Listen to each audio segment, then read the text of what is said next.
Mr. McMahon was a 6-part documentary miniseries on Vince McMahon. It was produced by Netflix and released in 2024. It featured interviews with Vince back in 2021. However, the interviews ended after the scandal broke in 2022, and no more interviews with Vince were recorded. Episode 1 was called Junior. We started off with a montage of those featured in the documentary, including Vince, Linda, Shane, Stephanie, Triple H, Hulk Hogan, Undertaker, Bret Hart, Eric Bischoff, Trish Stratus, The Rock, Steve Austin, John Cena, and Cody Rhodes. So when it came to like the wrestlers and talent people in the company, all the interviews were done before the news story broke. The only one exception was Bruce Prichard, and there were several interviews with journalists, wrestling journalists, including Dave Meltzer, that were released or that were taken after the scandal. So Hulk Hogan was featured early on. It's insane how much better he looked in this documentary compared to the new Hulk Hogan Real American documentary that was released by Netflix just a couple weeks ago. And he looks so much better, and it's really sad to see how bad his health deteriorated in the final years of his life, because he looks fine here. Now, this documentary, I need to point this out, it's really made for the casual fans or people curious about wrestling who don't really want to watch or don't really care to watch, but they're curious about wrestling as what it's about, and they've always been fascinated it, but not necessarily real fans. That's who it's really mostly made for. It's not made for people who watch wrestling week to week, who know all this. There's not a single thing in this documentary. And I remember watching it when it first came out and watching it back now. There's not a single thing that I did not know. So I have to point that out. So Vince, he talked about his upbringing. He had a lot of physical abuse. He's alluded to sexual abuse in a Playboy interview, but that was years ago. He does not do this in this interview. They show Vince announcing Bruno Sammartino against Larry Zbyszko. Then after Vince buys the company, he goes into the territories as part of the expansion. Vince killed the territories. He really destroyed the professional wrestling industry, and he did incredibly long-term damage that has never been undone. Look, the territories were better for wrestling, that they exist. It's not necessarily that WWF can't have cable television or can't be national, because other wrestling promotions were. I think Georgia actually got on before WWF. The issue is, like, when he went into the territories, it was just him like destroying everyone. He would take top talent, and he by taking the top talent, he'd choke out the territories. Then he'd like take the top talent and promote shows with WWF in that same territory. The guy was a vulture. He's saying, "I just want to compete. I just want." No. He was just trying to destroy his. He's trying to destroy his competition, so he can have essentially the WWF can be the only game in town. So he can run out everyone else, and then WWF has no threats to it. They have no competition, and they're going to be able to really control the entire industry. And that's what he did. He was challenged once after he destroyed the territories, and ever since then, no one's really come close. So he wanted Dusty initially as his top guy, but it didn't work. And then he signed Hulk Hogan. Then we go to Hogan being fired over doing Rocky 3. Hogan goes to the AWA. That's where he becomes Hulkamania. That's where Hulk Hogan really becomes the biggest star in wrestling in AWA, before he goes back to the WWF when Vince Jr. takes over from Vince Sr. Then we go to Hogan becoming champion. Dave Meltzer actually did a good job explaining how both Vince Sr. and Vince Jr. were really great at building top stars. Vince tells a story of his father saying, "fuck the other promoters," before he died. That meant a lot to Vince, because Vince McMahon Sr. was loyal to the other promoters, and when Vince he took it over and like he started going into the territories, and all of them wanted him dead. They all talked about him ending in the bottom of the ocean or something. They wanted Vince dead, and I think once Vince finally got that approval from his father, it meant a lot. Then Vince Sr. would die at 69 years old. They talk about the entertainment and WWF's relationship with MTV in the 80s. Then we go to Cyndi Lauper, her connection through Captain Lou Albano. They talk about Cyndi and Wendy Richter at the first WrestleMania. Then we go to the first WrestleMania. It's closed circuit. Mr. T and Hulk Hogan actually hosted the Saturday Night Live. That was the day before WrestleMania, if I'm not mistaken. They showed David Schultz slapping John Stossel, which was really funny still. And they had Tony Atlas and Hulk Hogan talking about it. And then Hogan chokes out Richard Belzer and he bashes his head over the ground. He's like bleeding. Both those were quite funny. Seeing people disrespect wrestling who look down on it, getting beat up. I always get a kick out of that because it'll never happen now. But it's still funny looking back. And then we got a really great montage of the first WrestleMania to Eye of the Tiger by Survivor, which was perfect for that because that was Hulk Hogan's first theme song at that time. When he came to WWF, he came out to Eye of the Tiger by Survivor. He didn't start using Real American until later in '85, I believe. So I like how that was the perfect. That's so '80s, that song, and like that first WrestleMania, that worked perfect, and the montage was just fantastic. The first WrestleMania, what an incredible successful story that was for WWE. That's still definitely Vince McMahon's greatest creation. That's the one thing besides of course being the head of WWE and being the most successful wrestling promoter of all time, one particular creation that he'll always get credit for that is WrestleMania. That's his greatest creation. So Vince and Hogan both had their own narrative. That's what you definitely get that here. There's definitely that thing of who's more responsible for the success in the '80s.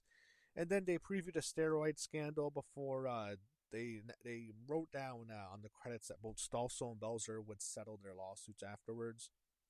Episode 2 was Heat. That's the name of it. So focusing on the steroid scandal, Heat. They start with Vince McMahon and Hulk Hogan. I don't know the show they're on. I think it's Saturday Night Live. I think it is, but it might not be. But like Vince is like singing, and Hogan is playing guitar. This is like WWF. It's so pop culture friendly. Then they're so mainstream. They're very MTV-ish. They really are in the '80s. And then they bring in Saturday Night's Main Event. That's when it started in the '80s. They start talking about Hulk Hogan sabotaging Jesse Ventura's attempt to start a union. Hogan double-crossed Jesse. This was before WrestleMania 2.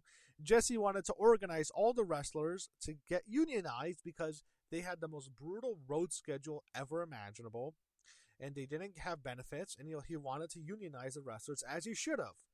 But then Hulk Hogan just rats him out to Vince McMahon, and Hogan was protecting his own ass. Jesse said he was making more than everyone, including Andre combined. So he's protecting his own ass, and that's all they really cared about. They talk about WrestleMania 2 failing. The three cities just did not work. Now they get to WrestleMania 3. They set up Hulk Hogan versus Andre the Giant in that incredible segment on Piper's Pit. And Roddy Piper, I wanted to mention him. He doesn't get enough credit in this documentary for really help building the first WrestleMania because it was Hulk Hogan, it was Mr. T, it was also Roddy Piper. He was a huge star. But that incredible segment on Piper's Pit, they show Vince welcoming us to WrestleMania 3 and that incredible crowd. We get a montage of WrestleMania 3 with Aretha Franklin's voice, which was really fitting, just like the WrestleMania 1 montage. And then we get to the biggest match in the history of wrestling, Hulk Hogan versus Andre the Giant. Hogan lying, saying he didn't know if he was going to win before, which is just bullshit. It's Hogan being Hogan. And what else would you not... I guess it's being authentic in a way, in lying. We know what Hogan does, but yeah, he was always going to beat Andre. It's an incredible moment. WrestleMania 3, and then you had Dave Meltzer shitting all over it. Fuck him, I don't care. WrestleMania 3 is, it's really what WrestleMania should be as a spectacle. Hulkamania is running wild then, and then they go over No Holds Barred briefly, which was funny. Such a horrible movie. They talk about WrestleMania 6, Hulk Hogan versus The Ultimate Warrior. They didn't mention Randy Savage a lot in this documentary. I know I wasn't expecting Vince to talk about the stuff with Randy and Stephanie, the rumors, which is probably not true, but they really didn't mention him very much here. But they did have Warrior, and of course, they're taking shots at Warrior, not as much as they did in the new Hogan documentary, which essentially buried a Warrior. But they claim Warrior didn't work out after WrestleMania 6. They go back to Hogan at WrestleMania 7. Then business was not good in '91. People were tired of Hogan, and then we get to the steroid trial. Hogan lies on the Arsenio Hall show because, of course. And then we meet Phil Mushnick, no fan of Vince McMahon. Jimmy Snuka was briefly mentioned. I think that deserved more.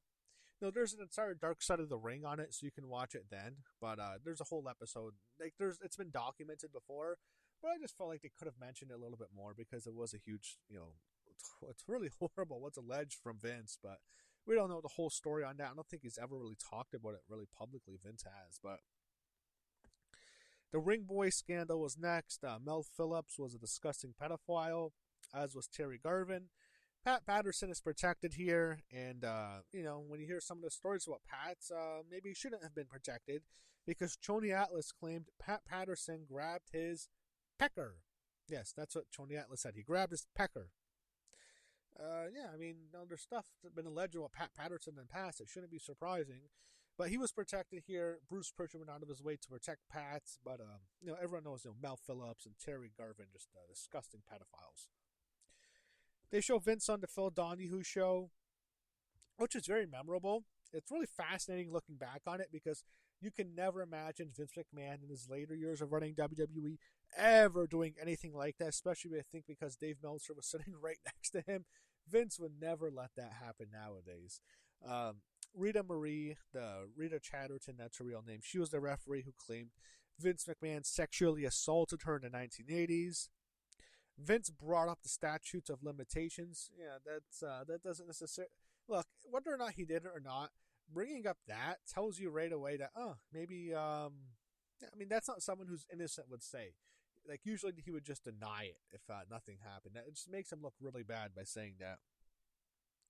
Then of course it was changed so she could. I think she sued him. I forget the whole thing, but they settled it. He had to pay her millions. So. Yeah, there you go, Vince. Phil Mushnick, by the way, was an FBI informant. And that's, of course, when Vince gets indicted.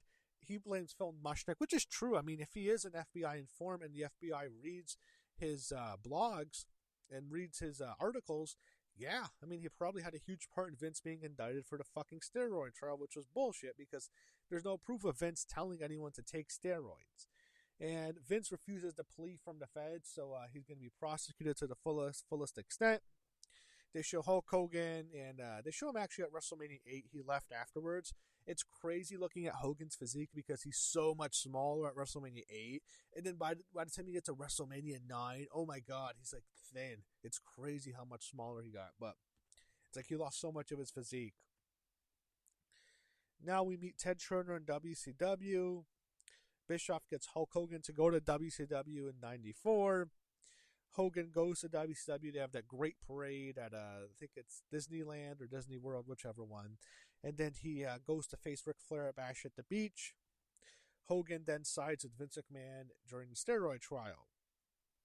And that's basically how it all ends in the end, because what happens is they have Hogan set up to be the star witness. He's going to be the one to destroy Vince, and then he's going to go to WCW and take out WWF.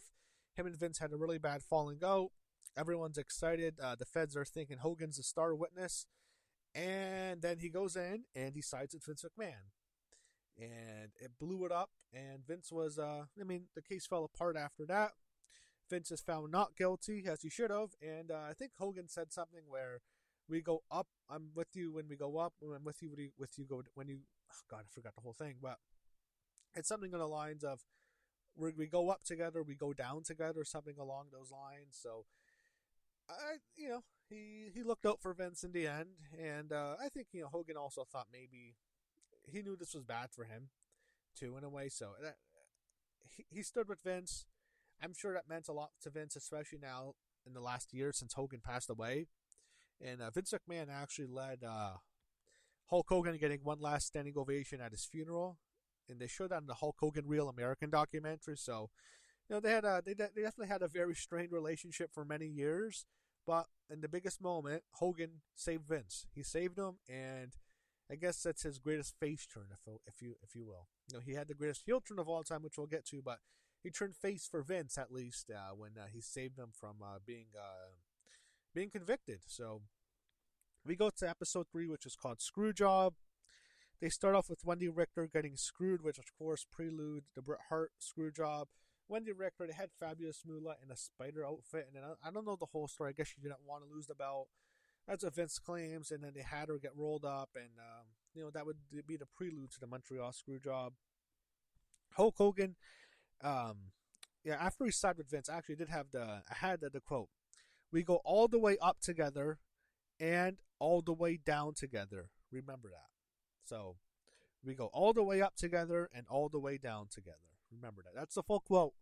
I thought it would have been really good if Vince McMahon got to say that at Hulk Hogan's funeral, because that would have been like the ultimate tip of the hat to Hogan for saving him. But Bret says he never saw Vince tell the wrestlers to take steroids.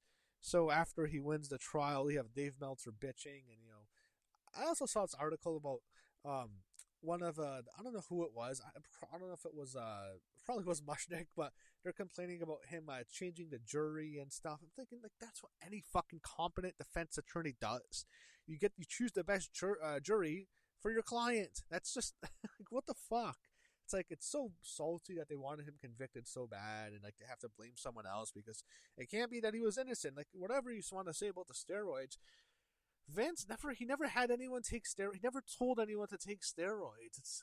The whole thing fell apart, and I don't care what Dave Meltzer says. And Dave was really more obnoxious and annoying about it on the Dark Side of the Ring one on the steroid trial, because he was saying, "Oh, he's the bad guy." Like, shut the fuck up, Dave. Just shut up.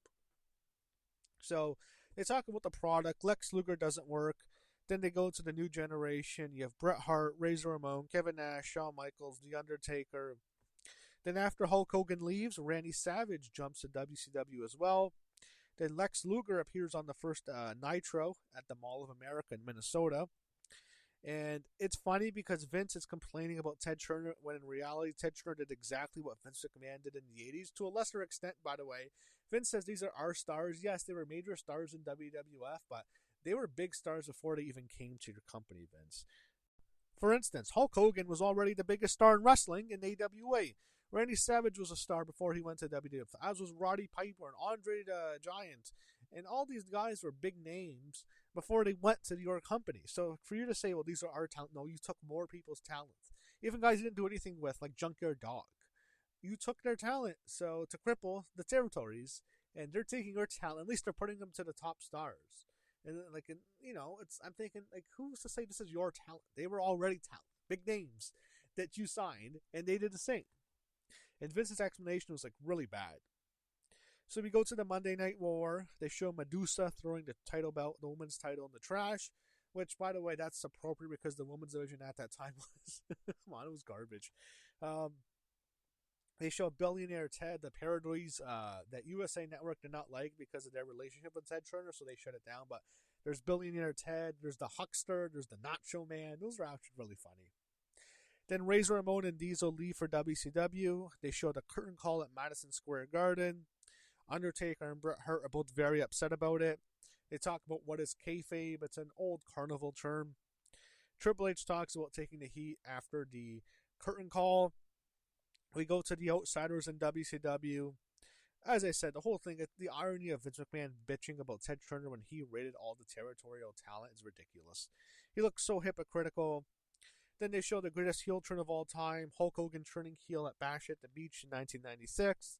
He joins with the Outsiders, Kevin Nash and Scott Hall, and the NWO was officially formed. WCW goes on to dominate WWF for the next couple of years. Vince tries to help Bret Hart out. He wants to keep him with the contract, but he can't afford him. And he lets Bret out of the deal to allow him to negotiate with WCW, which he does. Bret doesn't want to lose to Shawn in Montreal at Survivor Series in 97, and we go to that show. So it's all Vince's perspective here. They're trying to insinuate that if Bret Hart won, if he got out of the, he kept the belts out past Survivor Series, that he was going to show up on Nitro the next night and throw it in the trash like Medusa did. That's bullshit because he signed a contract that took him past that show. So, no, he couldn't have done that. And it was in his contract that he wouldn't have done it. Bret was never going to do that. Bret was signed past that. But, Vince, He just didn't want Bret to go. He didn't want Bret to give up the belt. He wanted Shawn to be the champion. Like, he didn't want the top guy going to WCW as champion just giving it up because it makes the belt look bad, which is true. So from that perspective, I can kind of understand it, but especially when like you're being dominated, and it looks bad when your champion leaves to the other competition. It's like he's leaving the WWF as world champion to go to tougher competition because WCW is kicking WWF's ass in the ratings, so it looks bad on Vince. I think that's why he did it. But the whole thing about Bret throwing title in the trash is garbage. Bret gets emotional talking to Owen as he was consoling him after the screw job in Montreal. They show footage of wrestling with shadows of like stuff backstage, which I'm going to review one day. That's my favorite wrestling documentary still, by the way. Vince says he wanted to give Bret a free punch. Bret disputes that. He claims Vince never wanted to let him punch him. They just like got into a scrap, and like they kind of locked up, and then Bret just threw an uppercut and knocked Vince McMahon out cold. And it's a really bad shot. He just cracked him, and Bret went into more detail on the dark side of the ring on the Montreal screw job. So if you want more, like everything in this, like you can get more detail from other documentaries, especially dark side of the ring. And then the Montreal screw job would create the Mr. McMahon character. Then we go to episode 4, which was called Attitude. It starts off with Vince McMahon's favorite wrestler when he was watching at first, which was Dr. Jerry Graham. That's how Mr. McMahon was created, and we are now in the Attitude Era, my favorite era of wrestling. They talk about DX. They show the Flasher. Of course, it's censored, but there is an uncensored version of it. I don't know if it's still online. Then finally, we meet Stone Cold Steve Austin. They talk about ECW and its influence on the Attitude Era. They show the Austin 316 speech at King of the Ring 1996. Then they bring in Mike Tyson for WrestleMania 14. The Austin era begins. He beats Shawn Michaels to win the championship. Then we get Austin versus the greatest rivalry of all. You know, it's probably the greatest rivalry ever in WWE. It has to be because of how long it went on for and how much it drove up ratings, which was Austin versus McMahon. So many great memories here. It's very nostalgic for me because this is when I started watching wrestling. I didn't watch it in 98. I was too young. But like 99, that's when I first started hearing about it, played with the action figures. I remember like the first match I remember hearing about or watching was Triple H versus Kane in the steel cage match on Raw in 99. And I was like really young. I'm like, I'm like 3 years old or so watching that. And then in 2000, when I started watching it all, I started watching the pay-per-views, and like by late 2000, early 01, I'm like watching week to week everything Raw and SmackDown. So I've been a fan for a very long time. This stuff is very nostalgic for me. Even the stuff like early on, which I didn't see, I went to all the videotapes so I can like watch it all. So I've experienced like 98 through 99 and 2000, like all on those old VHS tapes that you could rent. And WWF would always release new ones. So I've seen like the Austin versus McMahon one, the Austin ones. Very nostalgic for me. So I really like this a lot. They do a comparison with Mr. McMahon and Vince. So that was the first time. And the theme of the documentary, this is a spoiler, I'm skipping ahead, but it's about Vince becoming Mr. McMahon. So then they show Vince McMahon. By the way, he took the worst fucking stunners ever. Like horrible stunners. So you think he'd get better at it? It was still awful. They eventually take over WCW in the ratings. Now we meet The Rock. Fans hate him at first, and then he turns heel. He becomes WWF champion. And, this is when the Attitude Era was really taking off now in 99 when they surpassed WCW. Austin versus The Rock at WrestleMania 15. Then they face again 2 years later at 17. They talk about pushing the envelope. Shawn Michaels talked about pushing the line, and they talk about Sable. Trish Stratus says she was the diva pioneer. No, actually, Sable was the biggest star. She was a bigger star, but the real diva pioneer was Sunny. They didn't mention her, and I know why. I don't blame them, but, I mean, no Sunny mentions, but they showed Sable taking her top off, and she would sue the company. All that stuff happened afterwards. Now they talk about Owen Hart. The blue bit laser was mentioned. The really sad part of this is Bret Hart. He talked about when he was on a plane when Owen's accident happened, and he felt it. He can feel something bad had happened, even though he didn't know anything had happened. Like, he didn't know anything happened to Owen that was bad, but he felt like something bad happened on the ground. And that was just I don't know, that I guess when like something bad happens to a close family member, like you can feel it. I guess that's how you can interpret that. But uh they show JR talking about what happened at Over the Edge in '99, just a horrible tragedy. It was such a nightmare. Bruce Prichard talked about how Jerry Lawler was the one who told him that he thought Owen was dead because he was there and he saw it, and he was in the ring. I believe Jerry Lawler was, and I remember. I didn't watch it live, but I just remember that footage. Seeing it. Jim Ross doesn't know really what to say, and Jerry Lawler, his expression was like much more grim. Like he knew, like he was in the ring. JR was just announcing it. Like he knew, Owen, this is really bad, and he saw the fall happen. I think he's talked about it, but really awful. They keep the show going on. One of like the worst things Vince McMahon has ever done. It's just awful. Owen Hart fell from the fucking ceiling. He's dead. He's dead. It's like, it's not like maybe he might survive. He's dead. He died shortly afterwards, and they kept the show going. It's like, maybe you can say they can keep it going up until they found out that he actually passed away. But like once he died, like it's so bad. And I think they allude to Owen's blood being in the ring. I think that was from Sunday Night Heat. I don't think that was actually Owen's blood in the ring. And they show Undertaker looking down at it. I'm not sure if that's actually Owen's blood. I think that might have been on Sunday Night Heat. But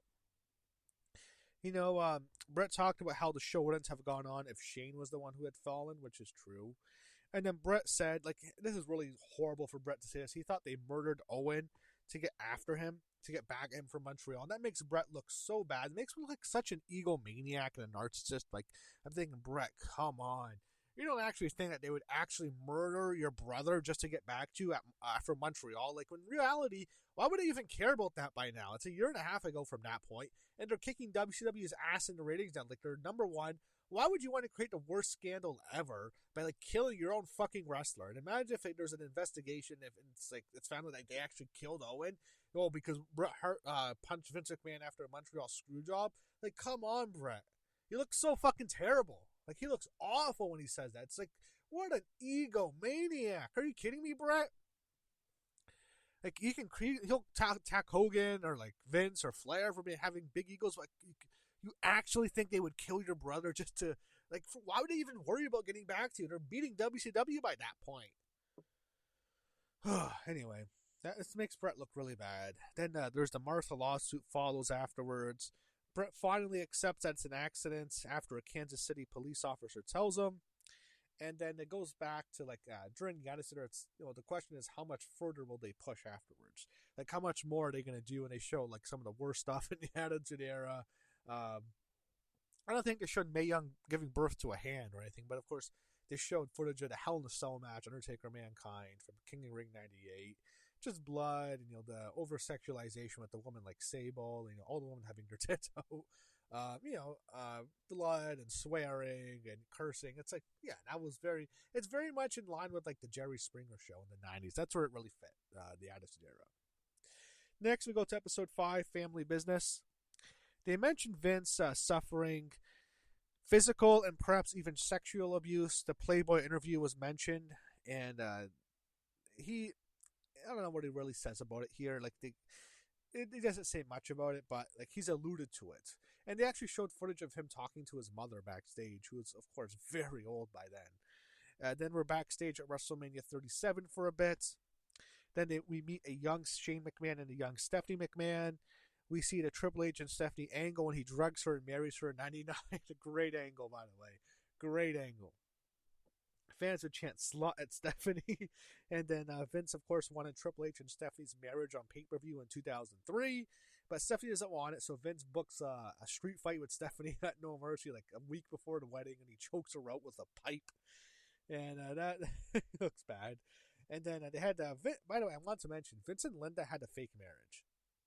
They had a fake marriage. They were married for many years, but like they weren't together for I don't know how long. Like it's well known, and not just recently, but they haven't been together for years.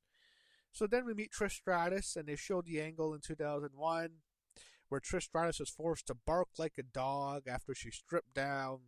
Trish is never offended by the angle. I've seen numerous interviews with her about it. Like she always thought it helped her, and it gave her sympathy. And like she got over at WrestleMania 17. And that's when she got the payoff. And then the McMahon street fight, by the way, was awesome. That was great. with Vince and Shane, and the ending spot with Shane doing the coast to coast. That was I love that match at WrestleMania 17. Now, in my opinion, so it's the best WrestleMania of all time. Sable was a huge ratings draw. Then she leaves the company and she sues them. Then they bring her back in 2003 as like Vince's mistress. That's what she was mostly doing, alongside posing with Playboy with Tori Wilson, which was nice. I'm not gonna lie, but yeah, like the woman at that time, Sable was brought back. They had Tori Wilson, Stacy Keibler, who also they had Vince do stuff with her. If you ever seen that meme of Vince McMahon like on his chair where like he's like pretending to be sexually aroused or something, that's actually what Stacy Keibler. She was dancing on the. She was like dancing on the desk. So I mean, if Stacy Keibler's dancing on a desk, I think I would react the same way. But you know, the ruthless aggression time with the woman, and they didn't show Lita much in this documentary either. But like, they're kind of, it was weird. Like on SmackDown, like it's all sexualized. Also at Dawn Marie, and they didn't show the Dawn Marie Tori Wilson like softcore lesbian porn from like Armageddon 2002, which I was kind of disappointed by. No, I'm kidding, but they didn't show that. But they like, it was weird on SmackDown. They were very sexualized. It was kind of like basically the same as the Attitude Era was. But on Raw, like they did a lot of like actual matches. I remember Trish and Lita and Victoria and Jazz, women like that. But they mentioned a Playboy interview again. Then WWF goes public, and then WCW was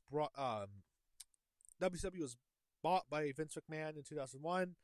Then they showed the XFL failing. WWF is no more due to the World Wildlife Fund. That was the first WWF. They didn't mention too much actually. Vince buying WCW was briefly mentioned, but there was the Who Killed WCW documentary that was produced a couple years ago, which was horrible, by the way. I think it was produced by The Rock. That was horrible, that documentary. But they go more into detail of how Vince got the company. But so the WWE is formed. They changed their name to WWE, World Wrestling Entertainment. World Wrestling Federation is no more. Then they talk about WWE Hotel and Casino. Wish I could have visited that. And then WWE Times Square. That was cool. It was a cool restaurant. And they didn't mention this, but I had to mention it because I've been there. WWE Niagara Falls. So all three of them would close, unfortunately, which sucked. Niagara Falls, I've been there. It was cool. It was really cool going there. But like they didn't update it much. I've been there a few times, but they never really updated it much. But I never got to visit Times Square. That would have been cool, or the Hotel and Casino. And then we go to Hogan returning to WWE, and it's Rock versus Hogan at WrestleMania 18.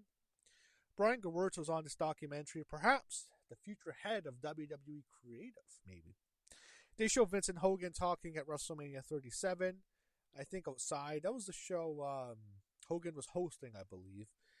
Then business goes down after the Attitude Era. Stone Cold leaves. He walks out, and then like he came back, but like he never really was gonna stay long term. He had the neck injuries and all these issues, and he would still be an on-screen character, but no more as Stone Cold the wrestler.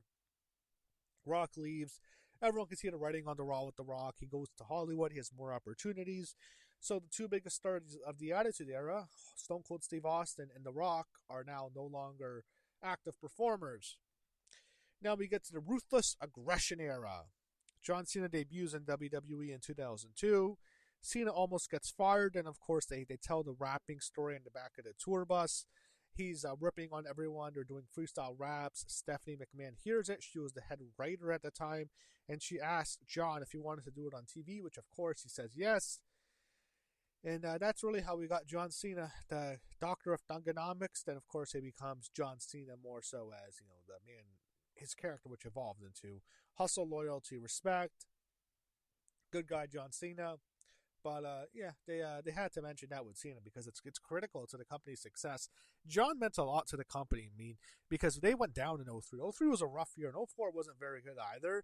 Then 05 was John Cena, and they didn't mention him, but Dave Bautista also played a big role. I think originally they wanted it to be John Cena and Randy Orton, but with Randy, he had issues, and Dave just got really hot with the Evolution storyline with him turning on Triple H. So they went with Triple H and Batista, which had huge WrestleMania 21, which had a huge pay-per-view by it. It was the biggest one ever at that time, and John Cena, of course, took off. So Cena and Batista definitely deserve a lot of credit for business going up in 05.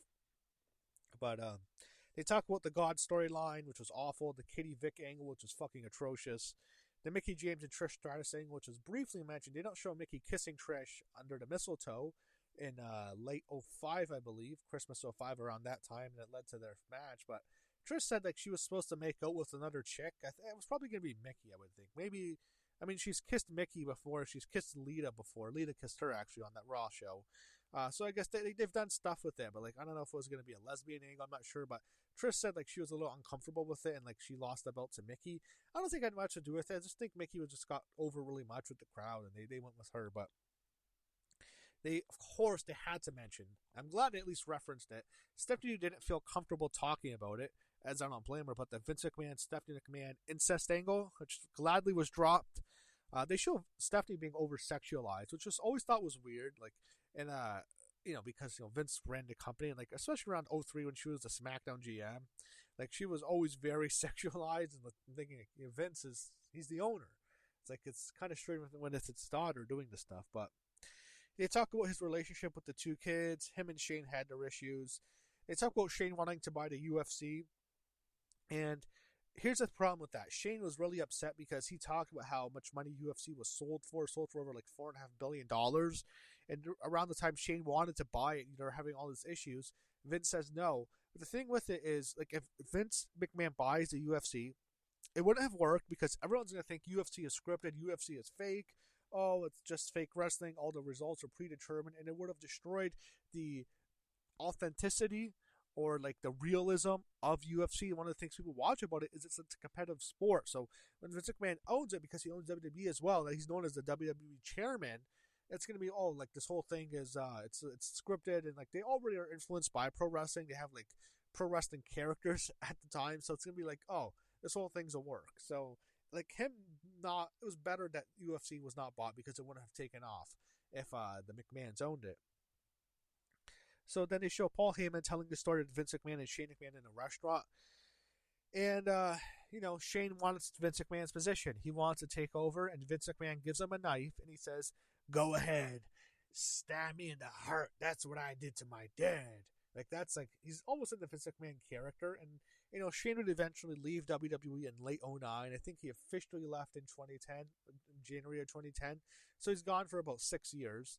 And, the Vince McMahon Shane McMahon relationship was very interesting, and I'm also interested to see the whole relationship with the McMahons, because for Stephanie McMahon being in the Hall of Fame this year, Shane McMahon was not present. None of his family was present. She actually mentioned him, and she kind of referenced in a way that no matter what happens, I love you and stuff. I'm thinking, that's just, it's strange that he wouldn't even be there, and like she would reference it like that. I'm thinking, yeah, they probably have a lot of heat. And I even remember an interview Shane McMahon did with Mick Foley on the WWE Network, and Mick asked Shane about Triple H, and Shane says, "Well, he makes my sister happy." And I'm thinking, there's probably a lot of heat there with that family that we just don't know about as much. And by the way, this is produced by Bill Simmons, and the executive producer of this documentary, the 6-part documentary miniseries, was the same one who produced Tiger King, which was very successful. And then we get to episode 6, which was called The Finish. So they show Vince McMahon talking about like his third brain being completely on sex all the time. Yeah, that was shown for a reason at the beginning of this episode, because this features Vince McMahon's downfall. So they show him trying to kill off his character with the limousine explosion in 2007. And of course, that gets dropped because we all know what happened next. We get to the Benoit murders, the darkest period in WWE. Really awful. I remember hearing about it, and I'm going to talk about more about this next year, because next year is a 20-year anniversary of the Benoit murder, so I want to do like a retrospective on that, but a remembrance on that, because it was so long ago. So I don't want to talk about too much now about my experiences, but for what they talked about here on this documentary, Vince says Chris went nuts. That's what I believe. That I think Chris just went nuts, and I think that steroids could have played a factor. Yes. Could CTF played a factor? Yes. I think it was just a lot of it had to do with his relationship with Nancy. Bob Hawley's actually done interviews, who was good friends with Chris, and he talked about Chris's relationship with Nancy deteriorating, and I think there's also a lot of depression from Chris after the death of Eddie Guerrero, who he was very close with. And they remember, Chris people have talked about Chris. Chris Jericho has talked about it. Vicky Guerrero has talked about how emotional Chris was at Eddie Guerrero's funeral. He was crying, just bawling his eyes out more so than even if Vicky was, and she was the widow. So I just think so much of that in his personal life, just, there was a lot of stuff like that. I think that played just as big of a factor. But, I don't know. But then we meet Chris Nowitzki. He studied Chris Benoit's brain. They had Steve Austin on here saying he doesn't really believe in CTE, which doesn't make him look good. And then they show wrestlers dying young. Mr. Perfect, Eddie Guerrero, British Bulldog, and Test were shown. They all died very young. And then it changed the business structure. The first thing, they didn't mention Eddie Guerrero's death, but Eddie's death is what brought in the bonus policy. But then when Chris died, and Chris didn't just die, when he killed his family after the Benoit murders, that's when it made him really enforce everything to a much greater extent. And I remember in 2007, there were so many guys getting popped and failing and getting suspended. I remember Edge, Mr. Kennedy, some big names on the roster at the time. Randy Orton, I believe, probably. Or maybe it was later at Randy Orton, but there's a lot of big names, like, failing their drug test. And Randy, I think, was later, but like there was big names. And that was definitely a very trying time for the WWE and for wrestling fans in general, because man, Chris Benoit did a lot of damage to wrestling, and he loved wrestling, but man, he did a lot of damage. Then now after that, after we're past Benoit, they show us at WrestleMania 30. We go there, which is cool. It's one of my favorite WrestleManias, and they talk about the Undertaker streak ending. They actually showed them preparing the caskets for Undertaker's entrance that year. And then Vince says it was a last-minute decision to break the streak. Undertaker's told the story of Vince, called him into a room and told him the day of the show. Here's the thing. This is what makes Vince look really bad. Undertaker clearly gets concussed early on in the match. But Vince McMahon doesn't believe it. He doesn't think Undertaker actually got concussed and then he had to go to the hospital. He believes that the trauma of losing the streak is what really was wrong with the Undertaker, not actually getting concussed and getting suplexed on the back of his head. Okay. I want to see Vince McMahon take one of those German suplex from Brock Lesnar. So we'll see how he thinks about it. Then they show the transition from TV-14 to PG. Ruthless Aggression was just as adult-oriented as the Attitude Era was, by the way. But then, of course, Ruthless Aggression ends in 2008 when they go PG. And, it becomes the Muppet Show. They show actually Brian Gewirtz, saying that a lot of people who grew up in the Attitude Era and the Ruthless Aggression eras were upset because, WWE was becoming too kid-friendly, and John Cena took a lot of heat for that. That's why people really didn't like Cena a lot. They were booing Cena early on because he was Vince McMahon's chosen guy, and like he was always getting pushed. But they really turned on Cena, I think, because he was the face of the PG era. That's what made a lot of those Attitude Era and Ruthless Aggression era fans really hate him. But they showed the Muppets in some of that stuff, like especially when they first went PG from like 2008 to 2010 or so. Some of the stuff they did on TV was fucking horrible. The Muppets, I remember now. I remember that Hornswoggle segment, that Little People segment with like Mini-Me with DX was fucking terrible. The John Cena wearing JBL is poopy on his limousine. There were some really bad memories of that time. But they talk about the woman's evolution now. Trish tries to imply Stephanie was behind it. No. What was behind the woman's evolution was NXT and the success they had there. And Triple H deserves more credit than Stephanie ever deserves. I mean, he'll want Stephanie to take credit, but Stephanie deserves no credit for the woman's evolution. None. She was on TV demeaning the roster. Her character at that time in the 2010s was fucking horrible. She would bury the man, she would demean them, and like she would even bury the woman too as well. She was awful. So no, Stephanie doesn't deserve credit for the woman's evolution. It was NXT and the matches they had there. And Triple H, again, if anyone from creative you want to give credit to, it's Triple H. Then they show Shane returning to the company in 2016. Booker T says Shane was always trying to prove something to his dad, which is true, and they show a montage of all the crazy bumps Shane took. They showed the Kurt Angle match in 2001 with that infamous last man.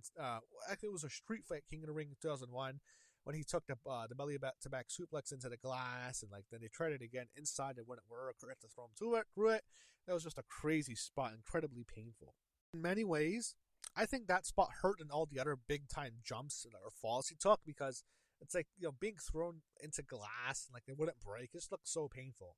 And then the other ones they show the one with Big Show at I think Backlash 2001. He jumps from like high distance. And then there was the one with Kane at Unforgiven in 2002, I believe. Maybe I think that was it. the last man standing. That's when he missed. The Steve Blackman, that was the most dangerous one at SummerSlam 2000 with Steve Blackman in the hardcore match. That's when he fell backwards. That one's the most dangerous. But other ones that he's taken, and the last one they show is WrestleMania 32 when he jumps off the Hell in a Cell and he goes crashing through the announce booth against the Undertaker. Very memorable moment there for Shane to take that bump. And they actually show us Stephanie McMahon's reaction to it, to Shane jumping. That was taken backstage. And then a lot of the wrestlers would talk about how they look at Vince McMahon as their father. Undertaker said he would take a bullet for Vince. Roman Reigns was briefly mentioned, although he wasn't interviewed. He really wasn't featured that much in here. Cody Rhodes was featured a lot more than Roman Reigns was. And there was no Randy Orton here either. He wasn't on here, but there were some notable stars missing. Maybe they just didn't want to be interviewed. But after that, they show Vince McMahon talking about how he won't retire. And that's what I always thought. WrestleMania 38 turned out to be his last WrestleMania, that he was in control of creative, and he was actually performing on that WrestleMania, if you remember, against Pat McAfee. But that would be his final one. And he's saying he's not going to retire, and this is taken in 2021. I never thought he would retire. I thought Vince McMahon would stay in creative, head of creative, and of course run WWE until the day he would actually die. And then everything changes in the summer of 2022. Everything changes. He steps down after the news stories broken about an NDA, I believe, and it's the Janelle Grant thing. I think it's her. But the whole timeline is he steps down. It's a big story, and then he retires. He steps down as a CEO, but he still runs creative. And then he retires, and then they show that SmackDown when he makes his last appearance. And they also say that he canceled his last interviews for the documentary after the story broke. And then they show the SmackDown when Stephanie took over as CEO, and she leads the crowd in "Thank You, Vince" chants. Then they mentioned the 2006 tanning salon incident. I never really heard much about that. I know it exists, but I really don't know the details that much. I don't think much has really been talked about that. Then on July 22nd, 2022, Vince officially retired. He returns in January of 2023. He takes over. It's basically he took two former WWE board members and he bought up the majority of shares. So he became CEO again. He ran WWE. Then he sells us the company. And the bastard gave us TKO. So fuck you, Vince, for that. Seriously, fuck you for giving us TKO. Destroy the company. He really screwed his own family. And it's just sad because, his dad sold him the company. Vince McMahon Sr. sold Vince McMahon Jr. the company. Vince McMahon would not give it to his kids. It's sad. It is what it is. They show Bruce Prichard strongly defending Vince McMahon. He says it's a gotcha piece. He tells a story of Vince McMahon helping a sick wife, which was a nice story to hear about Vince. And Bruce's wife was very sick, and Vince, he made sure she got the best treatment. And that interview with Bruce was 2 days before the end of Vince McMahon in the WWE, the earthquake that happened in January of 2024. The Janelle Grant lawsuit. Here it comes. Wow. Everything's in the lawsuit from, she alleges Vince McMahon shat on her head, the defecation. John Laurinaitis was involved with it. And I've never really talked too much about this on this channel, but John Laurinaitis was having an affair with Janelle Grant, and Vince McMahon was also involved with Janelle Grant, and there was the three of them, Vince McMahon and John Laurinaitis were with her, and she claims that's when Vince McMahon defecated on her head. Just this disgusting scene to even think about. And then there's a thing with Vince McMahon and the sex toys. He would name them after wrestlers, and he would use them on Janelle Grant. That was just awful. And again, that's alleged, but what's not alleged, we don't know if he actually did that, but we do know the fucking text messages, which are just fucking disgusting to read about. I don't want to talk about them. They're just so graphic. Her, sleeping with other men.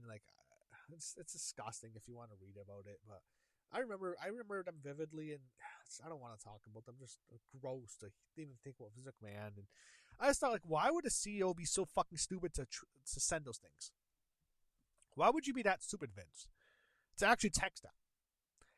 He micromanages WWE at the end with WWE. He would micromanage it to such an extent where it wouldn't, you would think that he just looked caring about not offending a sponsor.